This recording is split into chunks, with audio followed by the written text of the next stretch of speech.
Hello and welcome back to BMS Pran channel. आज हम हिक्का रोग देखेंगे। ये एनके का टॉपिक है तो बस इसका मतलब एकदम शॉर्ट में देख लेंगे।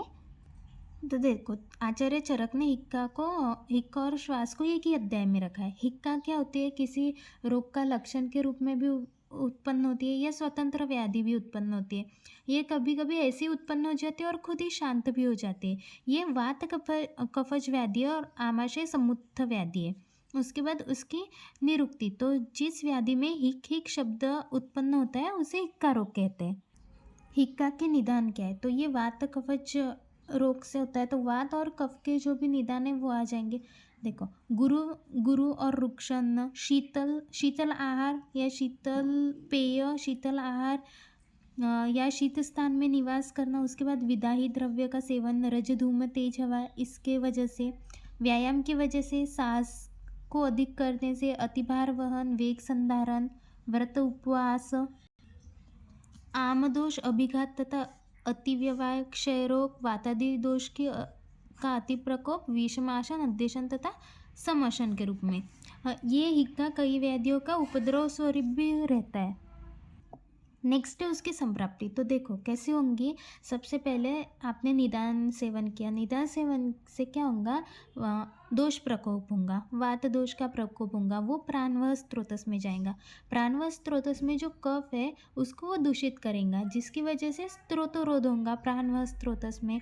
और फिर प्राणवह स्त्रोतस में स्त्रोतरोध होने की वजह से जो प्राणवायु है उसका अवरोध हो जाएगा और उस प्रकार से हिक्का रोग होगा। देखो, तो इसकी विशिष्ट संप्राप्ति, निदान का सेवन, वात का प्रकोपित होना, हिक हिक ध्वनि की उत्पत्ति और हिक्का रोग।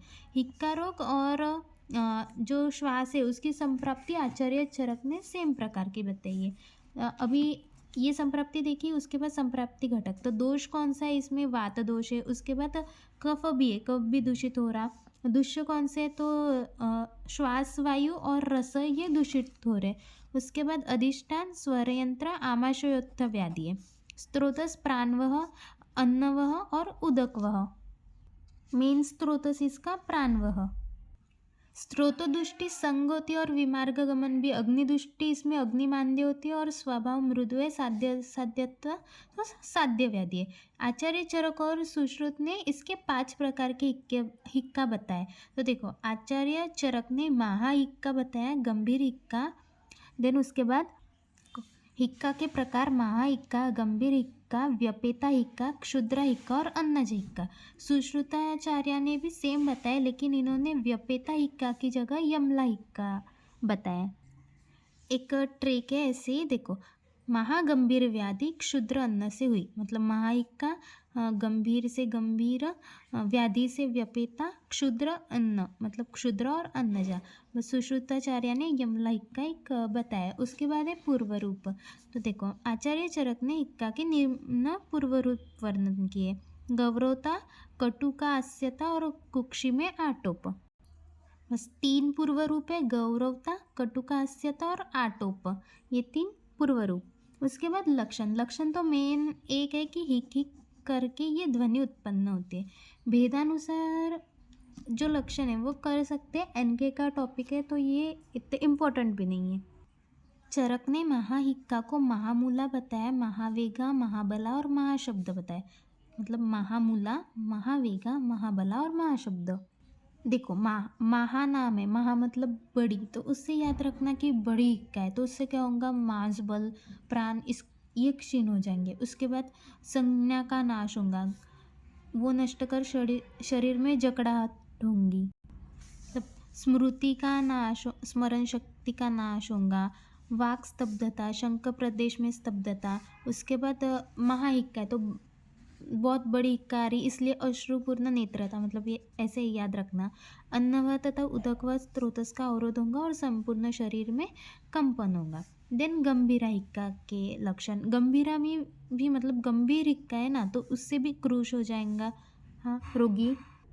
और गंभीर हिक्का है इसलिए नाभि या पक्वाशय से उत्पन्न है। गात्र स्तंभ तथा वेदना। वेदना रहेंगे इसमें। तमः प्रवेश, रोगी के बल तथा मन के व्यापार का नष्ट होना। शरीर में अत्यंत क्षोभ तथा वेग के समय शरीर का टेढ़ा होना। उसके बाद रोगी उच्छ्वास के समय दोनों पार्श्व को संकुचित करता है। अव्यक्त शब्द युक्त हिक्का की उत्पत्ति होती है और जो रोगी रहता है वो गंभीर शब्द के साथ जो जम्भाई लेते हुए कुछ अंगों को संकुचित करता है और कभी फैलाता है। इसमें देखो 2-3 याद रखने, गंभीरा हिक्का इसलिए नाभि और पक्वाशय से उत्पन्न है, एक याद हो जाएंगे। उसके बाद वेदना होती है इस हिक्का में।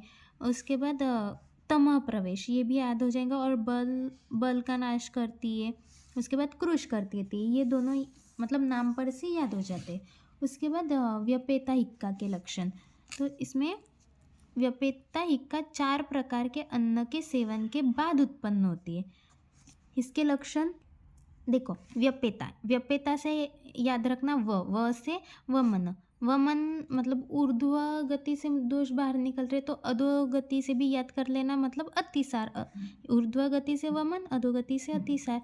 तो इसमें वमन अतिसार में क्या होता है, जल ज़्यादा प्रमाण में जाता है, इसकी वजह से हमें तृष्णा लक्षण दिखते हैं, मतलब वमन अतिसार तृष्णा और एक प्रलाप।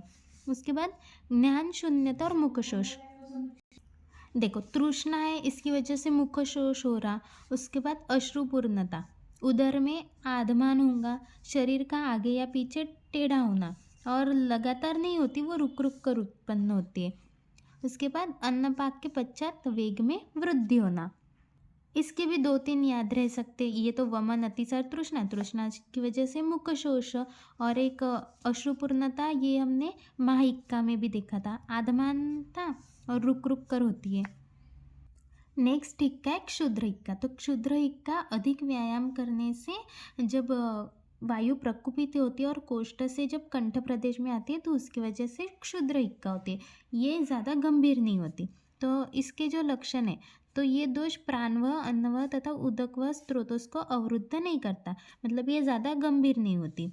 भोजनोपरांत हिक्का का वेग शांत हो जाता है तथा परिश्रम व व्यायाम से बढ़ जाता है, क्योंकि व्यायाम की वजह से हो रही, इसलिए व्यायाम करने से बढ़ जाएगा और भोजन के बाद शांत हो जाएंगी। दोष हृदय, क्लोम, कंठ तथा तालु में आश्रित रहते हैं। हिक्का का वेग यही से प्रारंभ होता है। मृदु और साध्य होती है, और जिन कारणों से हिक्का की उत्पत्ति है उन्हीं से इसका शमन होता है। तो ये पहले ही देखा कि व्यायाम से बढ़ जाती है।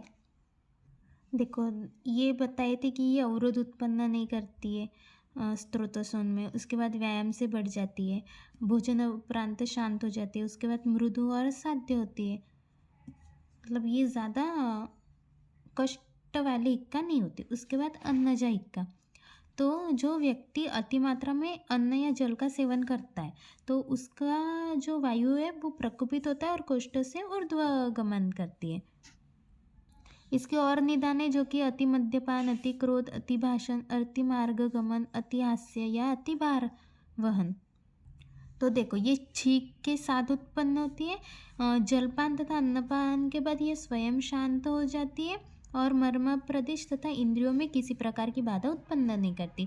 ऐसे याद रखना कि हम अगर खाना खा रहे हैं या हम ज़्यादा बात कर रहे हैं तब हमें कभी कभी हिक्का आ जाती है, तो वो कैसे, पानी पीने से शांत वगैरह हो जाती है और ज़्यादा कुछ बाधा भी उत्पन्न नहीं करती ना वो। देन है यमला हिक्का, जो कि सुश्रुताचार्य ने बताई है। व्यपेता हिक्का के स्थान पर इसे बताया था हमने। व्यपेता का कैसे याद रखा था, वमन से, वमन अतिसार, उसके बाद तृष्णा, शोष, अश्रुपूर्ण नेत्रता, ये थे ना उसके लक्षण।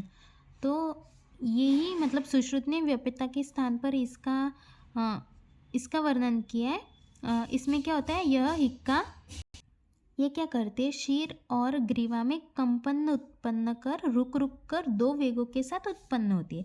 एक साथ 2 वेग होने के कारण इस हिक्का को यमला हिक्का भी कहते हैं। यह कष्ट साध्य होती है। देन साध्य असाध्यता, देखो महाहिक्का, गंभीर हिक्का और व्यपेता हिक्का आचार्य ने असाध्य बोली है, और जो क्षुद्र हिक्का और अन्नजा हिक्का होती है वो साध्य होती है। यमला हिक्का देखी तो वो कष्ट साध्य है। अगर हिक्का में उपद्रव होते, प्रलाप वगैरह या तृष्णा, तो वो असाध्य हो जाती है, या वृद्धावस्था में जो हिक्का होती है वो असाध्य होती है, या अगर अति व्यवाय से हिक्का हो रही है तो वो भी असाध्य होती है। हिक्का का मॉडर्न से कोरिलेशन करेंगे तो उसे हिकअप्स बोलते हैं। तो ये हो गया हिक्का के बारे में।